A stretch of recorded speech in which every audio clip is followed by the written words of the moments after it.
अब हम देखेंगे रासायनिक अभिक्रिया के प्रकार। रासायनिक अभिक्रिया के प्रकार में सबसे पहले हम देखेंगे संयोजन अभिक्रिया, उसके बाद हम देखेंगे वियोजन अभिक्रिया।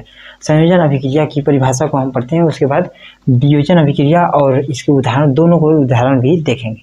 देखिए इसमें लिखा है वह रासायनिक अभिक्रिया जिसमें दो या दो से अधिक अभिकारक मिलकर एक उत्पाद का निर्माण करते हैं, उसे हम संयोजन अभिक्रिया कहते हैं।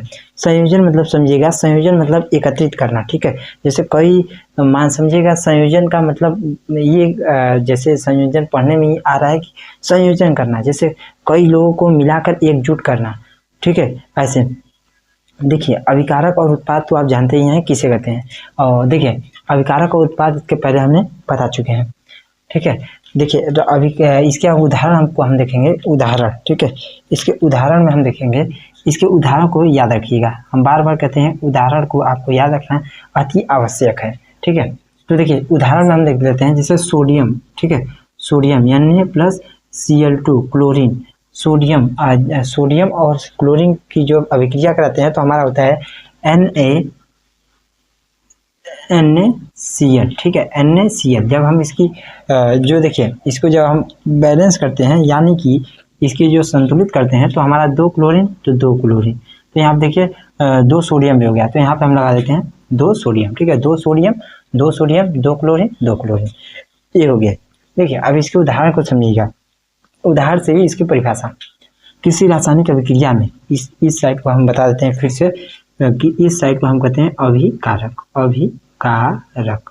और अभिकारक, ठीक है, अभिकारक, और इधर कहते हैं उत्पाद, ठीक है। देखिए किसी रासायनिक अभिक्रिया में ये दो या दो से अधिक अभिकारक मिलकर एक उत्पाद का निर्माण करते हैं, उसे हम संयोजन अभिक्रिया कहते हैं। उसे हम क्या कहते हैं? संयोजन अभिक्रिया कहते हैं। वही लिखे हैं, वह रासायनिक अभिक्रिया जिसमें दो या दो से अधिक अभिकारक मिलकर एक उत्पाद का निर्माण करते हैं, उसे हम संयोजन अभिक्रिया कहते हैं। देखिए हम परिभाषा को बिना देखे ही बोल रहे हैं। क्यों बोल रहे हैं? क्योंकि हमको इस उदाहरण के माध्यम से ये जो इसकी परिभाषा है उसे याद हो गया है। ठीक है, बहुत बार प्रैक्टिस करना होगा आपको कि कैसे याद कीजिए। ठीक है, एक बार में यह नहीं समझ में आएगा।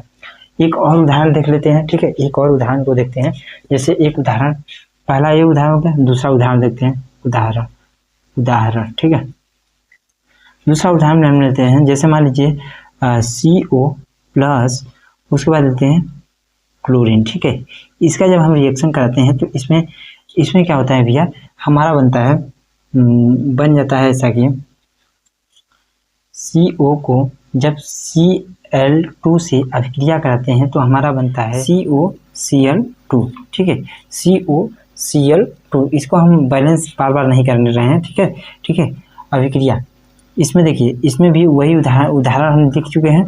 इसके उदाहरण के माध्यम से हम इसको समझेंगे। जैसे देखिए, किसी रासायनिक अभिक्रिया में दो या दो से अधिक अभिकारक मिलकर एक उत्पाद का निर्माण करते हैं, उसे हम क्या कहते हैं भैया?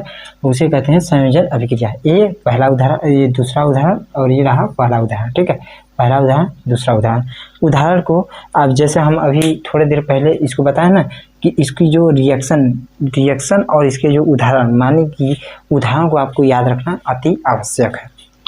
अब उसके बाद देखिएगा, इसके तो दो उदाहरण हो गए। अब इसमें देखते हैं वियोजन अभिक्रिया। वियोजन अभिक्रिया में देखेंगे वह रासायनिक अभिक्रिया जिसमें एक अभिकारक, यहाँ पे लिखे हैं ना, कहाँ पे? एक अभिकारक ऊष्मा द्वारा। ठीक है, अब किसी भी चीज़ को तोड़ना होगा तो उसमें बाहरी बल तो लगेगा ही, तो इसमें क्या होता है? ऊष्मा। जैसे देखिए, किसी रासायनिक अभिक्रिया में एक अभिकारक को तोड़ने के लिए ऊष्मा द्वारा या फिर विद्युत द्वारा या फिर प्रकाश द्वारा तोड़ते हैं, तोड़ते हैं या टूटकर दो या दो से अधिक उत्पाद का निर्माण करते हैं, उसे हम क्या कहते हैं? वियोजन अभिक्रिया कहते हैं। ये जस्ट इसका उल्टा है। देखिए लिखे हैं, वह रासायनिक अभिक्रिया जिसमें एक अभिकारक ऊष्मा प्रकाश विद्युत द्वारा टूटकर दो या दो से अधिक उत्पाद बनाते हैं, उसे हम वियोजन अभिक्रिया कहते हैं। अब इसके उदाहरण को देखिएगा। जैसे हम ले लेते हैं उदाहरण में CaCO3। ठीक है, CaCO3 को जब हम तोड़ते हैं, देखिए इधर एक ही अभिकारक है, कितने भैया? एक ही अभिकारक है। तो एक अभिकारक को जब हम ऊष्मा अपघटन द्वारा, ठीक है, इसको हम ऊष्मा द्वारा तोड़ें, उसका अपघटन,